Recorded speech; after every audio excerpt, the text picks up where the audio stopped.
Hello everyone, welcome to my channel. आज के इस लेक्चर में हम लोग simultaneous of linear equation in matrix method देखेंगे कि मैट्रिक्स के रूल से कैसे हम लीनियर इक्वेशन को फाइंड करते हैं, कैसे एक्स वाई जेड का वैल्यू निकालते हैं। तो इसका तो दो मेथड है, लेकिन मैं आज आप लोगों को सिंपल और इजी वे में निकालने वाला ही मेथड बताऊंगी। तो चलिए लेक्चर शुरू करते हैं। सॉल्यूशन। पहले गिवन इक्वेशन जो दिया हुआ है वो गिवन लिख लेंगे। X plus Y plus Z equal to 1, equation first इसे मान लेंगे। फिर X plus 2y plus Z equal to 2, equation second मानेंगे। फिर X plus Y plus 2z equal to 0, equation third. अब इसे मैट्रिक्स द्वारा निकालना है, तो let A equal two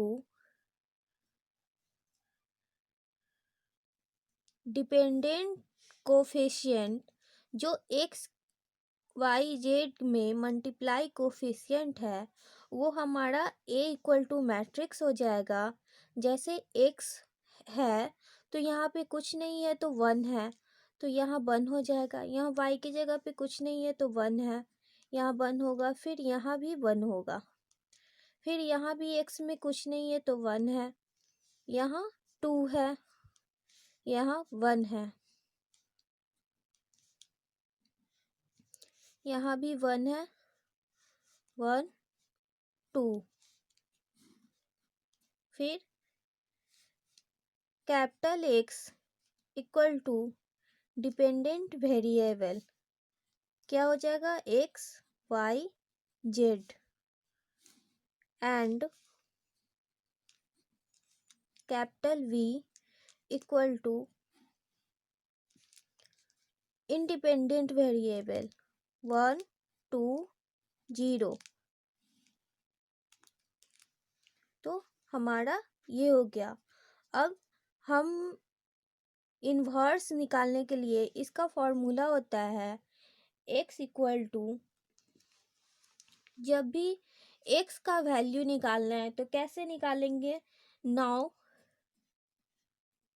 matrix का डिटर्मिनेंट ऑफ A निकालेंगे, तो 1 1 1 1 2 1 1 1 2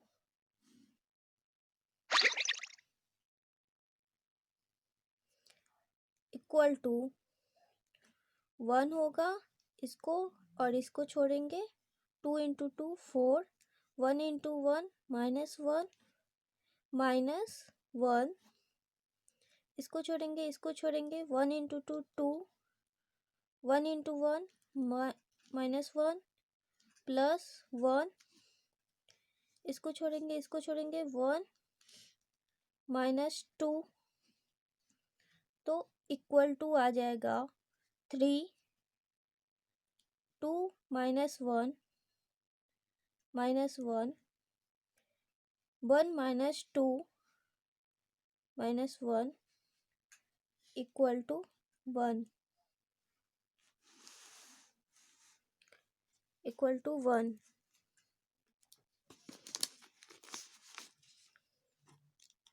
तो इतना आ गया। तो डिटर्मिनेंट ऑफ A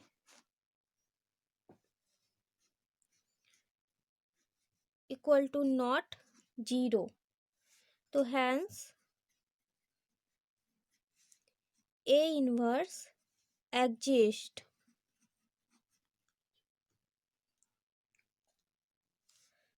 अब यूजिंग क्रैमर्स रूल, हम लोग क्रैमर्स रूल को यूज करेंगे और उसी से एक्स वाई जेड का वैल्यू निकालेंगे।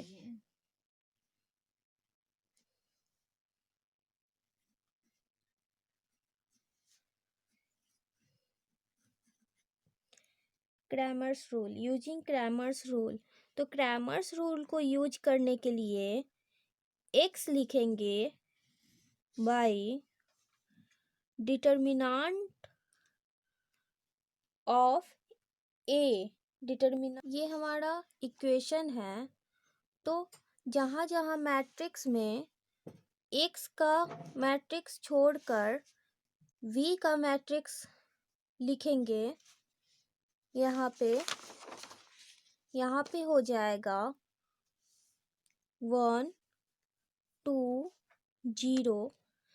इसको लेंगे x, इक्वेशन में x y z है, तो उसमें का जब x बटा डिटर्मिनेंट करेंगे इक्वेशन का, तो x वाला कॉलम को छोड़ देंगे और डिपेंडेंट कोफिशिएंट को लेंगे और उसके बाद y वाला कॉलम को लिखेंगे y का कोफिशिएंट 1 2 1।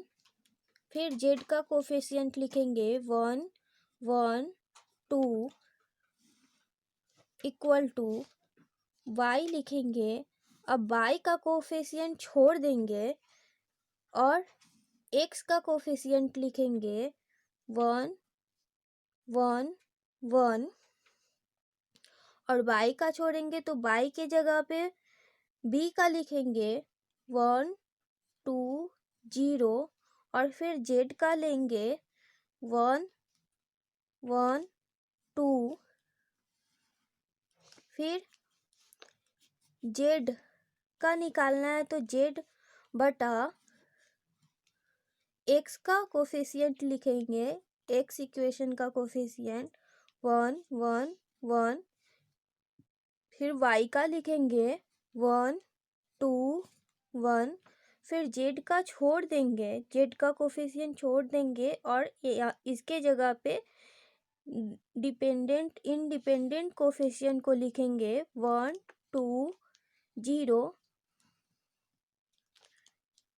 और इतना के बराबर 1 बटा डिटर्मिनेंट ऑफ ए लिखेंगे, जो डिटर्मिनेंट ऑफ ए सॉल्व कर हमारा वैल्यू आया है इतना। इसे हम अब सॉल्व करते हैं। तो कैसे करेंगे, x बाई इसका सबका डिटर्मिनेंट निकाल देंगे, तो हो जाएगा 1। इसको फर्स्ट कॉलम और फर्स्ट रो को छोड़ेंगे और सेकेंड और थर्ड रो को मल्टीप्लाई करेंगे, 2 × 2 इक्वल टू 4 -1। फिर -1 लेंगे फॉर्मूला से, इसको और इसको छोड़ेंगे, 2 × 2 4, 1 × 0 -0, फिर +1। इसको छोड़ेंगे 2 × 1 2 -0। ये हमारा इतना आ गया इक्वल टू y का लेंगे तो 1 2 × 2 4 -0 -1। इसको छोड़ेंगे 1 × 2 2, 1 × 1 -1 +1। इसको छोड़ेंगे 1 × 0 0 -2। ये हमारा y का हो गया। फिर z का हो जाएगा 1। इसको छोड़ेंगे 0, 1 × 2 -2 -1। इसको 1 × 0 0, 1 × 2 -2 +1। इसको छोड़ेंगे 1 × 1 1, 1 × 2 -2। इतना आ गया बराबर 1। डिटर्मिनेंट का वैल्यू 1 आया है। अब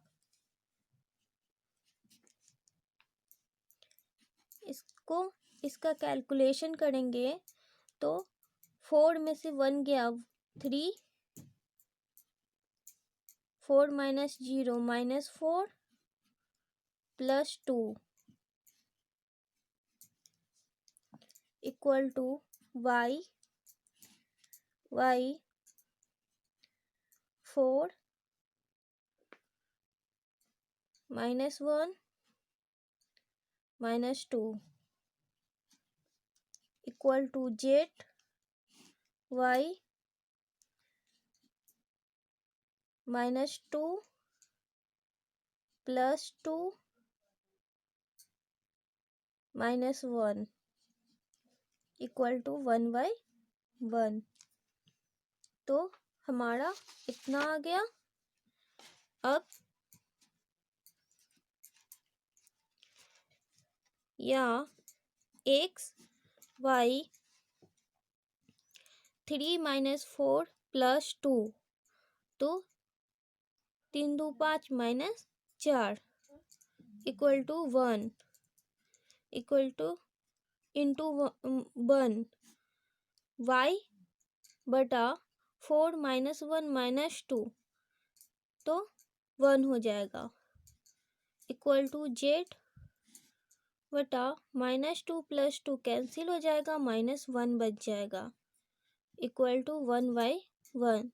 तो इसलिए x बराबर 1, इसको इससे कैलकुलेट करेंगे, y बराबर 1 and z equal to -1।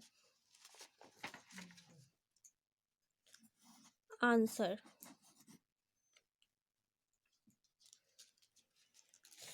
I hope आप लोगों को ये क्वेश्चन समझ में आया होगा।